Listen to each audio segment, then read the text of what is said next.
네, 모두 반갑습니다. 오늘도 수요 성역 공부에 참석하신 모든 분들을 주님의 이름으로 환영합니다.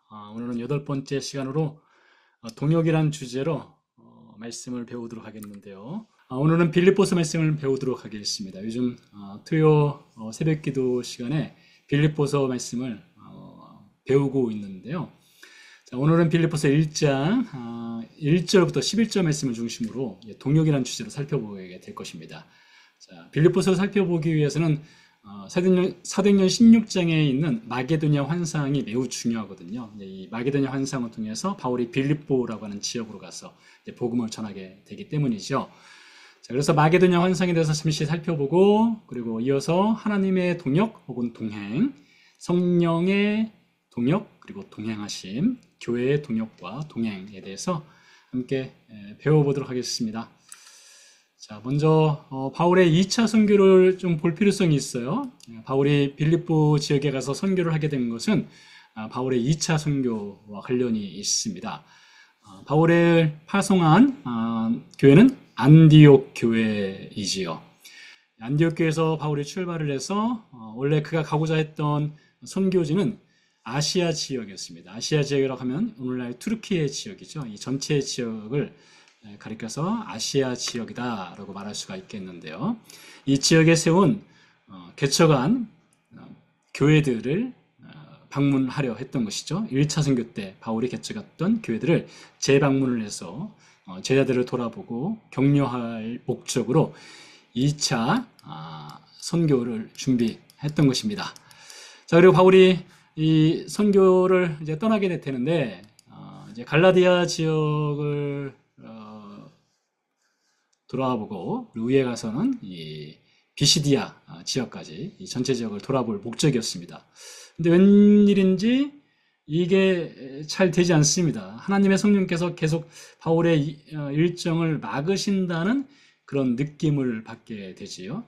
그러다가 결국에 이 드로아에서 그 유명한 마게도냐 환상, 건너와서 우리를 도우라라는 환상을 보게 되고, 하나님의 뜻에 따라서 이제 빌립보 지역에 가서 이제 유럽으로 넘어가서 선교를 계속 이어나가게 됩니다. 그래서 마게도냐 환상이라는 것이 있는데요.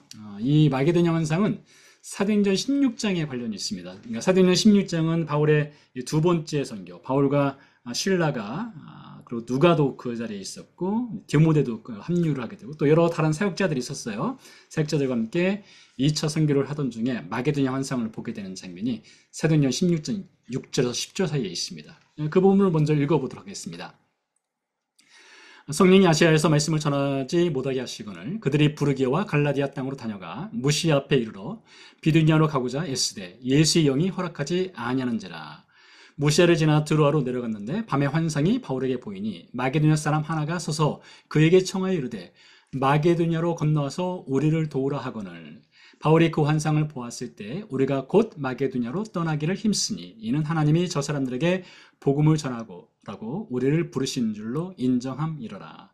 그러니까 바울이 이 마게도냐 환상을 보기 전에는 마게도냐로 갈 생각이 없었죠. 계획이 없었던 것이죠. 그리고 마게도냐는 아직 복음을 듣지 못한 땅이었죠. 네, 이 환상에 의해서 바울이 마게도냐 지역으로 건너가게 되는데요. 방금 전에 봤던 지도 설명을 좀 더 이어가 보도록 하겠습니다. 저기 부르기아, 갈라디아 땅이 등장하는데요. 바로 이 갈라디아 땅 여기죠. 부르기아도 바로 이 근처에 있는 곳이 되겠습니다. 그리고 무시 앞에 이르러 비두니아로 가고자 하였습니다. 이 비두니아는 이 갈라디아 위쪽에 보면 흑해라고 있습니다. 블랙시, 흑해라고 있는데 흑해 주변이 바로 비두니아 지역이 되겠습니다. 근데 그쪽으로 이제 바울이 가서 이제 복음을 전하라 했는데 역시 성령께서 그 길을 막는 그런 느낌을 바울이 받게 된 것이죠. 그래서 드로아까지 내려가게 됩니다. 드로아는 바로 이 곳이 되겠는데요. 항구 도시입니다. 유럽으로 넘어가는 항구 도시예요.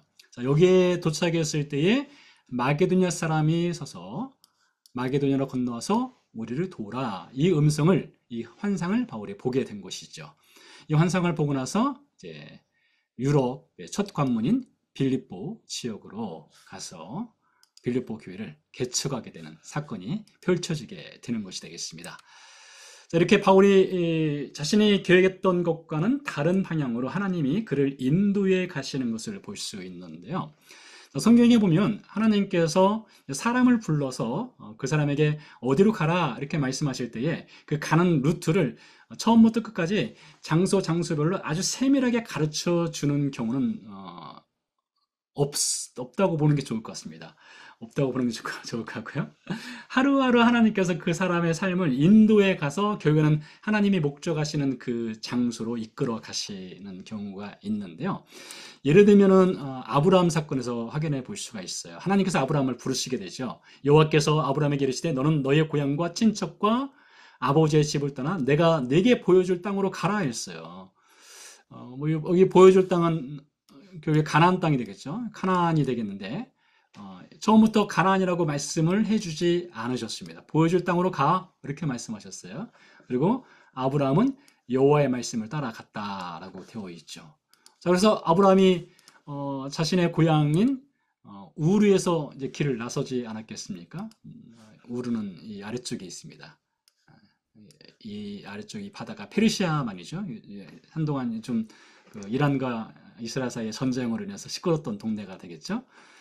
그리고 여기 메소포타미아라고 써 있는데요. 그 메소포타미아 양편으로 두 개의 강이 흐릅니다. 유프라테스 강이 흐르고요. 티그리스 강이 흐릅니다. 그래서 메소포타미아라는 뜻은 두 강 사이에 라는 뜻이 있습니다. 두 강 사이에. 이 메소포타미아 아래쪽에 있는 우르의 아브라함이 살고 있었습니다. 하나님께서 그를 부르셨어요. 지시아 땅으로 가라 했는데 도대체 그 땅이 어딘지 하나님이 정확하게 가르쳐 주지는 않았습니다. 그럼 어떻게 해야 될까요? 집을 나섰는데 어느 방향으로 가는 것이 좋을까요? 북쪽으로 갈까요? 남쪽으로 갈까요? 길이 있습니다. 일단은 그 당시에 사람들이 이용하던 일종의 고속도로와 같은 길이 있습니다.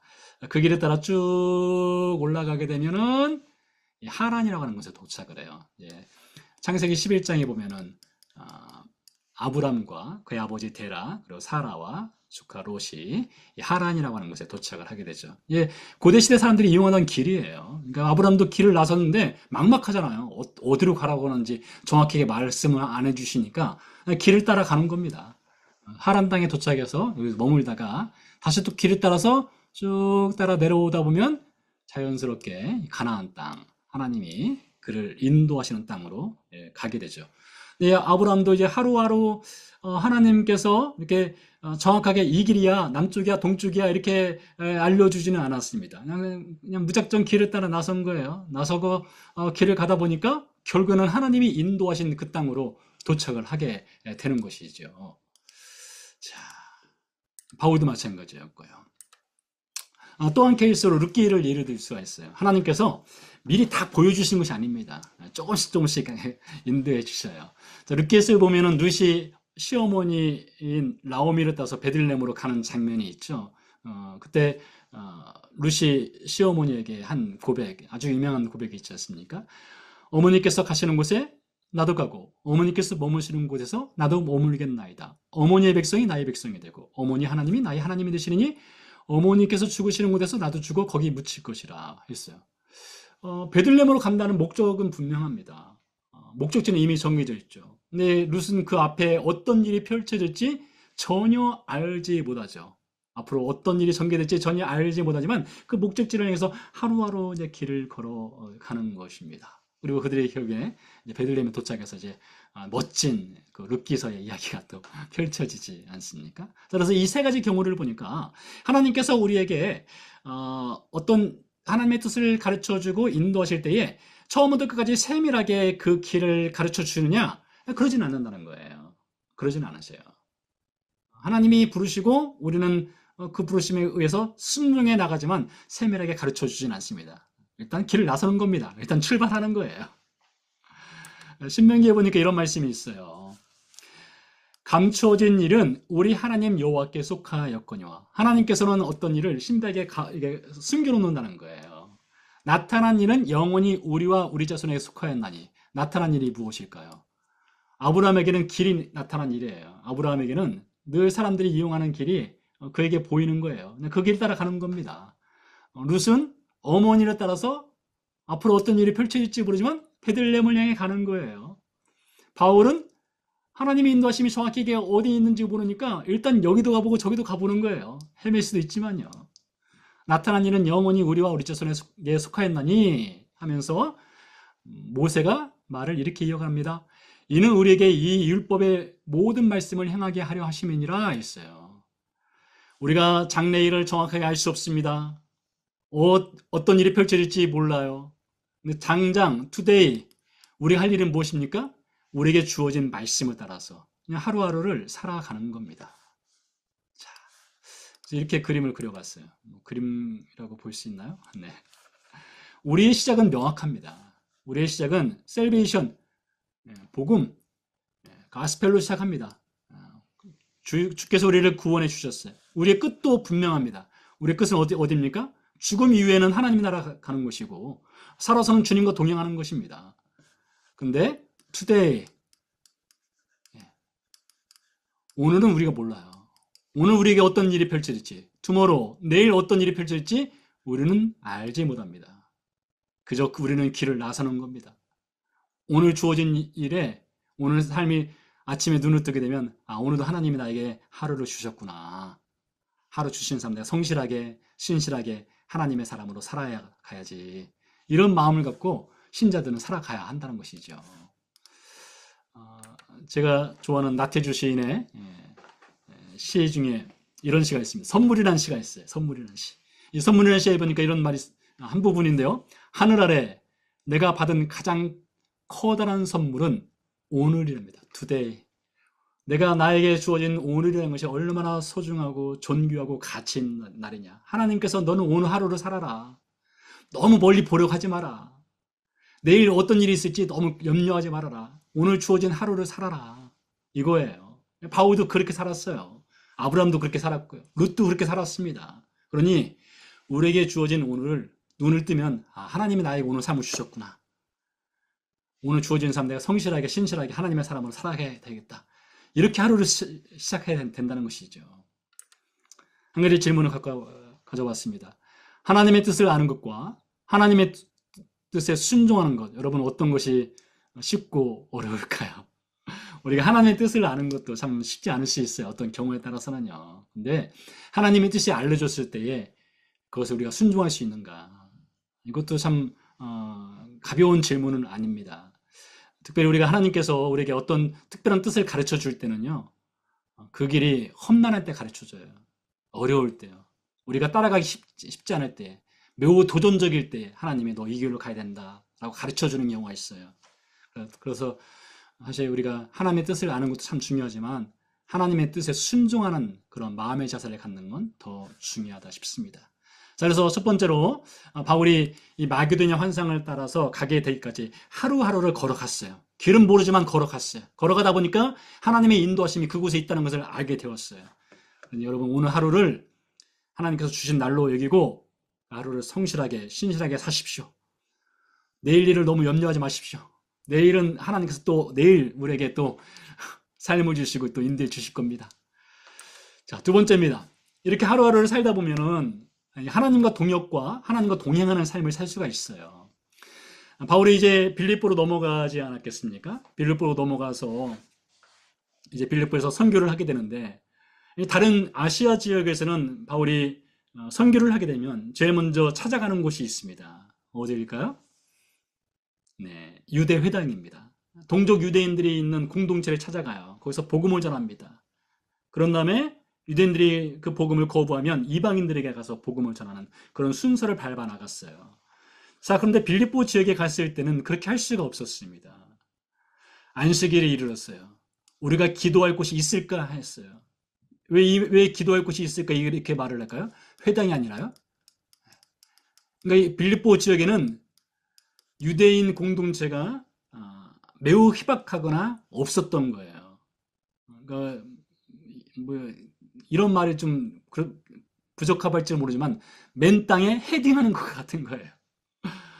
유대인 공동체가 있으면 그 공동체를 지렛대 삼아서 이제 복음을 전하기가 좀 수월한데 유대인 공동체가 없으니까 어떻게 해야 될지 참 고민이 되는 것이죠. 하나님께서 마게도니아의 빌립보로 인도했는데 막상 가보니까 아무것도 없는 거예요. 준비된 게 아무것도 보이지 않는 거예요. 좀 당황스러울 수가 있죠. 그래서 바울이 기도할 곳을 찾았습니다. 찾다가 이제 그가 머무는 여인숙 같은 곳, 그 앞에 흐르는 강에 앉아 있는 여인들에게 가서 복음을 전하게 돼요. 자, 거기서 그날 하루를 바울이 이 복음을 전하기 위해서 그날 하루를 살아낸단 말이에요. 그때 하나님께서 바울은 예상하지 않았으나 하나님이 준비하신 여인이 있잖아요. 루디아라는 여인이요. 자세곡감 장사로서 하나님을 섬기는 루디아라 하는 한 여자가 말을 듣고 있을 때에 주께서 그 마음을 열어 바울의 말을 따르게 하신지라. 얼마나 놀랐습니까? 바울이 예측할 수 없고 예상할 수 없었던 그런 일이 벌어지게 된 겁니다.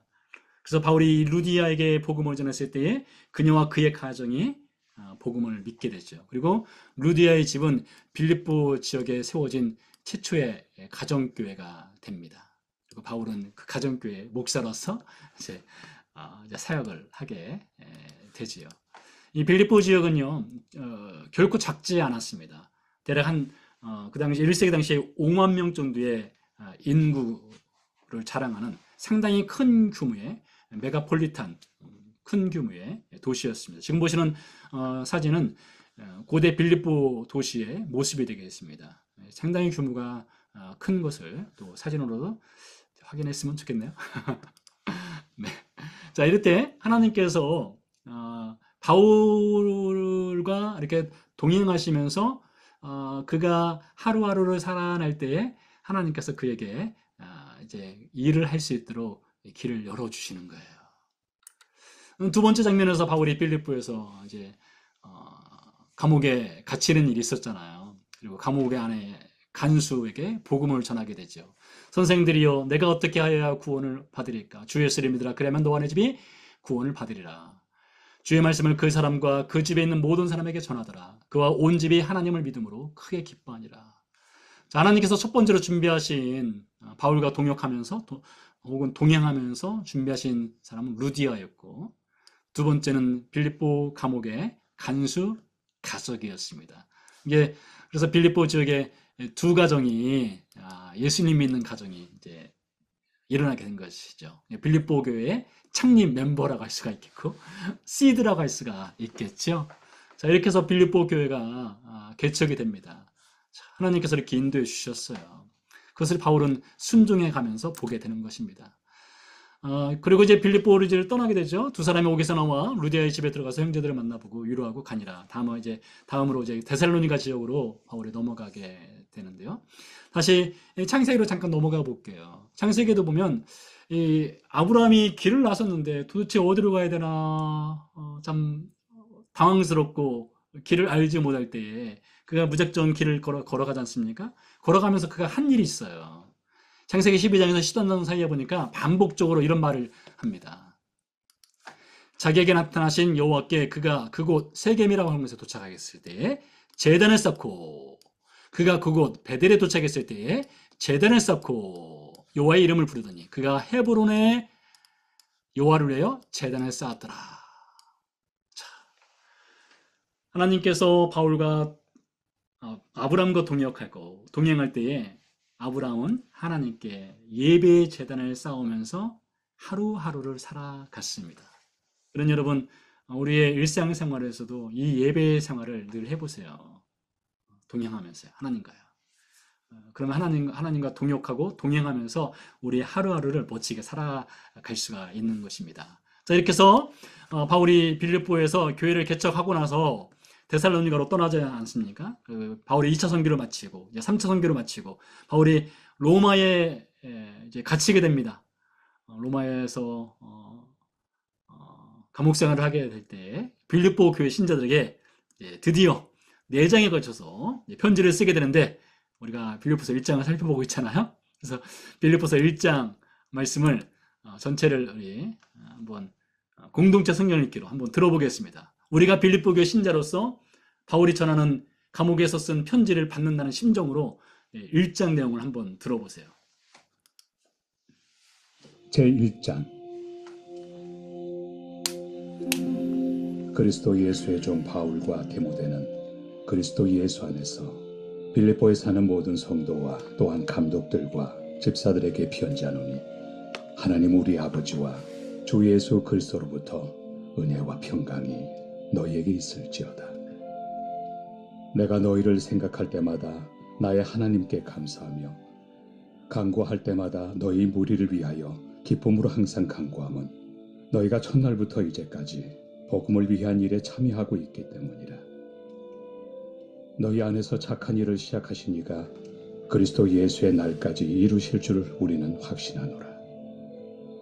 내가 너희 무리를 위하여 이와 같이 생각하는 것이 마땅하니 이는 너희가 내 마음에 있음이며 나의 매임과 복음을 변명함과 확정함에 너희가 다 나와 함께 은혜에 참여한 자가 됨이라.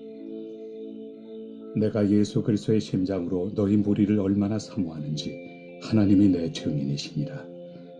내가 기도하노라. 너희 사랑을 지식과 모든 총명으로 점점 더 풍성하게 하사 너희로 지극히 선한 것을 분별하며 또 진실하여 허물 없이 그리스도의 날까지 이루고 예수 그리스도로 말미암아 의의 열매가 가득하여 하나님의 영광과 찬송이 되기를 원하노라. 형제들아, 내가 당한 일이 도리어 복음 전파의 진전이 된 줄을 너희가 알기를 원하노라. 이러므로 나의 매임이 그리스도 안에서 모든 시위대안과 그 밖의 모든 사람에게 나타났으니 형제 중 다수가 나의 매임으로 말미암아 주 안에서 신뢰함으로 겁없이 하나님의 말씀을 더욱 담대히 전하게 되었느니라. 어떤 이들은 투기와 분쟁으로 어떤 이들은 착한 뜻으로 그리스도를 전파하나니 이들은 내가 복음을 변증하기 위하여 세우심을 받을 줄 알고 사랑으로 하나 그들은 나의 매임에 괴로움을 더하게 할 줄로 생각하여 순수하지 못하게 다툼으로 그리스도를 전파하느니라. 그러면 무엇이냐? 거칠애로 하나 참으로 하나 무슨 방도로 하든지 전파되는 것은 그리스도니 이로써 나는 기뻐하고 또한 기뻐하리라.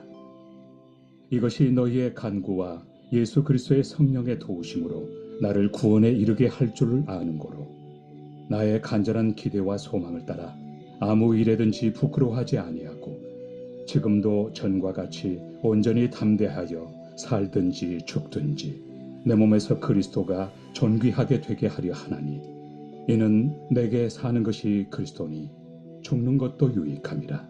그러나 만일 육신으로 사는 이것이 내 일의 열매일진데 무엇을 택해야 하는지 나는 알지 못하노라. 내가 그 둘 사이에 끼었으니 차라리 세상을 떠나서 그리스도와 함께 있는 것이 훨씬 더 좋은 일이라 그렇게 하고 싶으나 내가 육신으로 있는 것이 너희를 위하여 더 유익하리라. 내가 살 것과 너희 믿음의 진보와 기쁨을 위하여 너희 무리와 함께 거할 이것을 확실히 아노니 내가 다시 너희와 같이 있으므로 그리스도 예수 안에서 너희 자랑이 나로 말미암아 풍성하게 하려 함이라. 오직 너희는 그리스도의 복음에 합당하게 생활하라. 이는 내가 너희에게 가보나 떠나 있으나 너희가 한 마음으로 서서 한 뜻으로 복음의 신앙을 위하여 협력하는 것과 무슨 일에든지 대적하는 자들 때문에 두려워하지 아니하는 이 일을 듣고자 함이라.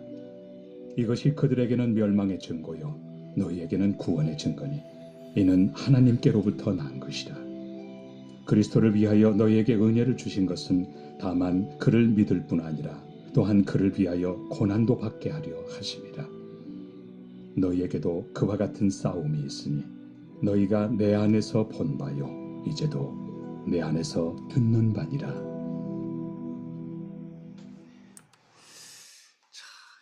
몇 년 만에 바울로부터 전해진 편지, 그 편지를 받고 보니 바울은 로마 감옥에서 수용 생활을 하고 있었던 것이죠. 그 바울이 쓴 편지 내용 중에서 이제 몇 가지만 더 살펴보도록 하겠습니다. 먼저 이제 빌립보서 1장 3절 이하에서 성령의 동역 혹은 동행에 대해서 좀 살펴볼 수 있는데요. 바울이 이렇게 말하고 있습니다. 내가 너희를 생각할 때마다 나의 하나님께 감사하며 간구할 때마다 너희 무리를 위하여 기쁨으로 항상 간구하며. 참 멋진 말이에요. 너희를 생각할 때마다, 간구할 때마다 하나님께 감사하고 기쁨으로 항상 간구하는 사람. 우리가 누구를 생각할 때 이런 사람이 있으면 얼마나 좋겠습니까? 누가 우리를 생각할 때 난 저 사람을 생각하면 항상 하나님께 감사가 돼. 난 저 사람을 위해서 기도하게 되면 항상 기뻐 라고 하는 누군가가 있다면 얼마나 행복하겠어요. 바울에게는 그런 행복이 있었습니다. 바로 빌립보 교회 신자들이었던 것이죠.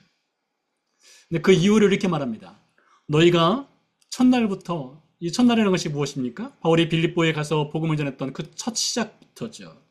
이제까지, 바울이 이 편지를 전하게 된 때까지, 이제까지, 과거로부터 투데이 오늘까지 복음을 위한 일에 참여하고 있기 때문이다. 동역하고 있기 때문이다. 복음을 위한 일이에요. 참 빌립보 교회 신자들이 신실했던 것 같습니다. 변함이 없었던 것 같아요. 변질되지 않았던 것 같습니다. 꾸준함이 있었던 것 같아요. 신앙의 꾸준함이요. 인생에 파도가 있고 어려움이 있다 하더라도 신앙의 꾸준함 얼마나 중요합니까? 여러분 마라토너들이요. 달리기 42.195km 42.195km를 달릴 때에 아주 정말 잘 달리는 선수들은요. 꾸준하게 평균 17주로 달리기로 합니다. 100m를요. 100m를 17주로 달리듯이 꾸준하게 그 속도로 달려요. 그래야만 좋은 결과를 얻는다고 합니다. 들쭉날쭉하면은 좋은 결과를 얻을 수 없다는 거예요. 신앙도 그렇습니다. 첫날부터 이제까지예요. 복음을 위해 참여하고 있기 때문이다. 그것이 바울에게는 큰 감사와 기쁨이 되었던 것이지요. 근데 이것이 사람의 힘으로만은 가능하지 않습니다. 우리가 결단하고 결심하고 아무리 해도 잘 안 될 때가 얼마나 많아요. 그래서 무엇이 필요합니까? 성령의 동역이 필요해요. 자, 바울이 이렇게 말합니다. 너희 안에서 착한 일을 시작하신 이가 그리스도 예수 날까지 이루실 줄을 우리가 확신하노라 했어요. 착한 일을 시작하셨대. 우리 안에 성령이 착한 일을 하시고 계셔요. 그리고 성령께서는 우리로 하여금 이 복음을 위한 일에 우리의 삶을 드리고 헌신하고 오늘 하루를 하나님의 사람으로 살아갈 수 있도록 힘을 주시는 분이세요. 성령께서 하시는 일을 몇 가지를 가져와 봤는데요. 보도록 하겠습니다. 많은 일을 하시지만 몇 가지입니다. 첫 번째 복음 증거의 일을 하셔요. 성령께서는요. 오직 성령이 너에게 임하시면 예루살렘 온 유대 사마리아 땅까지 이르러 예수의 증인이 되는 것. 복음 증거를 할 수 있는 것은 성령께서 우리에게 우리 안에서 행하시는 일이세요. 두 번째로 구원의 일을 행하시죠. 디도서 3장 5절 아주 중요한 말씀입니다. 우리를 구원하시되 우리가 행한 바 의로운 행위로 말미암지 아니하고 우리가 우리 스스로의 힘으로 구원받지 않았다는 거예요. 오직 그의 국률하심을 따라 중생의 씻음과 성령의 새롭게 하심으로 하셨으니 성령의 새롭게 하심. 이 안에 복음의 내용이 담겨 있는 건데 성령께서 우리를 구원하시는 거예요. 우리의 힘으로 구원받은 것이 아니라. 자, 구원의 일을 하시고요. 또 성령께서 하시는 일 중에 열매 맺는 일을 하십니다. 갈라디아서 5장에 성령의 9가지 열매 있죠? 오직 성령의 열매는 사랑과 희락과 화평과 오래 참음과 자비와 양성과 충성과 온유와 절제니 이런 신자로서의 이 복된 성령의 열매를 맺어갈 수 있도록 성령께서 우리 안에서 일을 하신다는 거예요. 또요, 기도하는 일을 하십니다. 로마서 8장 27절에 보니까 성들을 위해서 우리를 위해 간구하시는 분이 우리 성령 하나님이 하시는 일이다. 하나 더 볼까요? 하나되게 하는 일을 하십니다. 교회 공동체 내에서도 하나되게 도와주신다는 거예요. 모든 겸손과 온유하고 오래 참음으로 사랑 가운데서 서로 용납하고 평안에 매는 줄로 성령이 하나되게 하신 것을 힘써 지키라 해요. 우리가 하나되지 못하는 것은 성령이 안 도와줘서 못하는 것이 아니라 성령님은 우리를 열심히 도와주시는데 우리가 순종하지 않기 때문에 하나가 못 되는 거예요. 바울이 말하지 않습니까? 성령이 하나되게 하신 것이에요. 성령은 이미 하나되게 하셨어요. 근데 힘써 지키라. 우리의 몫이 있는 거예요. 자, 이렇게 복음 증거하시고 구원의 일을 행하시고 열매 맺는 일을 행하시고 기도하는 일, 하나되게 하는 일을 해 주셔요. 이 성령께서 우리 안에서 일을 잘 하시려면 우리 안에 무엇이 있어야 되냐? 영적인 클리닝 작업이 있어야 됩니다. 성령님은 거룩하신 분이기 때문에 우리가 거룩해져야 될 필요성이 있어요. 그래야 성령께서 일하시기가 좋습니다. 좋은 환경이 형성되는 거예요. 자, 영적으로 거룩해지려면 우리는 그리스도 예수의 피를 절대적으로 의지해야 됩니다. 히브리서 9장 14절 말씀. 그리스도의 피가 어찌 너희 양심을 죽은 행실에서 깨끗하게 하고 살아계신 하나님을 섬기지 못하게 하느냐. 그리스도의 피. 그러니까 죄가 기억나거나 죄가 생각나면 바로 회개하세요. 내일로 미루지 마세요. 그리고 성령님을 늘 의지하세요. 그렇게 되면 우리가 성령께서 우리 안에서 여러 가지 일을 행하실 수 있도록 우리 마음을 또 내어드릴 수가 있습니다. 자, 성령께서 이렇게 동역하시고 동행하시면서 일을 행하시고요. 마지막으로 교회의 동역을 알아보도록 하겠습니다. 교회의 동역 혹은 동행. 이제 바울이 감옥에 있을 때에 빌립보 교회가 바울을 돕는 사역이 되겠는데요. 나의 매임과 복음을 변명함과 확정함에 너희가 다 나와 함께 은혜에 참여한 자가 됨이라. 바울은 빌립보 교회 사역에 대해서 그거 은혜의 일이야. 은혜인 거야. 여러분, 우리가 교회 사역을 할 때요. 어떻게 생각하는 게 참 좋은가 하면 이건 하나님께서 나에게 주신 정말 복되고 귀한 은혜의 일이야. 이렇게 생각하셔야 돼요. 나에게 은혜를 주셔서 이 일을 하게 해주신 거야. 그렇게 바울이 얘기하지 않습니까? 은혜에 참여한 것이다. 바울이 감옥에서 빌립보 교회 신자들을 바라보면서 빌립보 교회 동역에 대해서 몇 가지를 얘기합니다.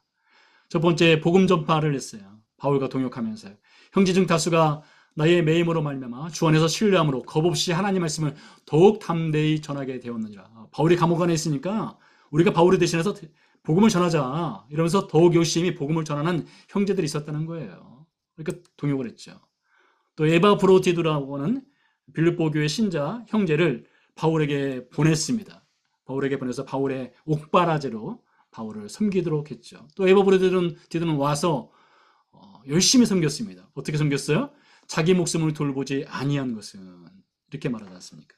참 신실한 형제가 빌립보 교회에 있었던 거예요. 또 빌립보 교회는 선교 헌금, 물질을 통해서도 바울의 선교를 돕고 바울의 감옥 생활을 돕기도 했습니다. 에바브로디두 편에 너희가 준 것을 받음으로 내가 풍족하다, 감사하다 이런 말을 하지 않습니까? 자, 또 빌립보 교회 동역을 위해서는 또 신자들 사이에 또 같은 마음을 품어라 하는 글도 있습니다. 빌립보서 4장 2절 말씀에 보니까 내가 유오디아를 권하고 순두개를 권하노니 주 안에서 같은 마음을 품으라 했어요. 이 편지를 읽을 때에 그 자리에 누가 있었겠어요? 유오디아와 순두개가 있는 거예요. 직접 지적하는 겁니다. 유오디아, 순두개, 당신들 말이야 자꾸 이렇게 싸우지 말고 등 돌리지 말고 하나가 되어라. 같은 마음 품어라. 이렇게 말하는 거예요. 자, 그런데 이 말을 듣는 유디와 순두개가요. 정말 대단한 사람들인 것 같습니다. 믿음의 내공이 있는 사람들이에요. 그러니까 이렇게 바울이 직접적으로 너희들 같은 마음 품어. 이렇게 책망하듯이 권면을 해도 그 말을 충분히 수용할 수 있는, 받아들일 수 있는 믿음의 내공이 있기 때문에 바울이 이렇게 이름을 언급하는 거예요. 만약에 목사가 설교 시간에 거기 김 집사님, 박 집사님 왜 이렇게 싸우십니까? 하나가 좀 되세요. 같은 마음 품으세요. 라고 하면 어떤 일이 벌어지게 될까요? 당연히 내공이 있으니까 잘 이겨내겠죠. 그런 내공이 있는 사람이니까 제가 또 이름을 부르지 않겠습니까? 언젠가 또 혹시 부를 수도 있습니다. 그러면 내가 내공이 있어서 나를 이렇게 직접 말하는구나. 나한테 말하는구나. 이렇게 생각하셔야 됩니다. 내공이 있는 사람들이에요. 이 사람들은요. 하나 더 보면요. 바울의 기도가 있습니다. 참 멋진 기도입니다. 빌립보서 1장 9절에서 11절 사이에 바울이 빌립보 교회 신자들과 동역과 동행하면서 그들을 위해서 간구하는 기도 제목을 보세요. 내가 기도하노라. 너희 사랑을 지식과 모든 총명으로 점점 더 풍성하게 하사 너희로 지극히 선한 것을 분별하며 또 진실하여 허물 없이 그리스도의 날까지 이르고 예수 그리스도로 말미암아 의의 열매가 가득하여 하나님의 영광과 찬송이 되기를 원하노라. 바울의 빌립보 교회와 동역 관계에서 중요한 한 대목은 기도하는 것이었습니다. 빌립보 교회도 바울을 위해서 기도하고 바울도 빌립보 교회를 위해서 기도하는 거예요. 그래서 바울의 이 기도 제목의 가장 큰 핵심은 무엇입니까? 하나님의 영광과 찬송이 되는 삶. 그래서 빌립보 교회를 위해서 기도하는 거예요. 그런 여러분, 우리도 이렇게 기도해야 됩니다. 주님, 우리의 신자들이 하나님의 영광과 찬송이 되게 해 주옵소서. 제가 하나님의 영광과 찬송이 되는 신자 되게 하옵소서. 우리 교회 목사가 하나님의 영광과 찬송이 되게 하옵소서. 이렇게 기도하셔야 돼요. 얼마나 멋진 기도예요. 이 기도 붙잡고 같이 기도해 보세요. 아프리카 속담 중에 격언 중에 이런 격언이 있습니다. 빨리 가려면 혼자 가라, 멀리 가려면 함께 가라 있습니다. 여러분, 교회는 혼자 갈 수 있는 곳이 아닙니다. 교회라고 하는 것은 늘 같이 가야 됩니다. 동역해야 돼요. 동행해야 됩니다. 예수님도 그러신 분이셨어요. 요한복음 13장 1절 말씀, 저는 참 이 말씀이 매우 은혜스러운 말씀, 저한테는 참 눈물나게 은혜스러운 말씀인데 이렇게 말하고 있습니다. 유월절 전에 예수께서 자기가 세상을 떠나 아버지께로 돌아가실 때가 이런 줄 아시고 세상에 있는 자기 사람들을 사랑하실 때 끝까지 사랑하시니라. 여러분, 예수님의 동역과 동행은요, 어떤 사랑입니까? 끝까지 사랑해요. 끝까지. 여러분, 그 끝까지의 사랑의 그 마지막 자리가 어디입니까? 십자가의 자리 아니겠어요? 골고다 자리 아니겠어요? 그러니까 예수님이 사랑하신다 할 때는 내 목숨을 내가 너한테 줄 거야. 나는 너를 위해서 죽기 위해 세상에 왔어. 나의 목적지는 저 골고다야 하면서 끝까지 사랑으로 그 길을 걸어가시는 거예요. 의리 있는 예수님 아닙니까? 자, 그런 여러분, 우리가 참 그런 신자들이 있으면 좋겠습니다. 우리 주변에. 우리에게요. 나에게는 함께 믿음의 길을 동행할 사람이 많았으면 좋겠어요. 바울에게는 빌립보 교회가 그런 교회였습니다. 빌립보 교회는 바울이 그런 목회자였어요.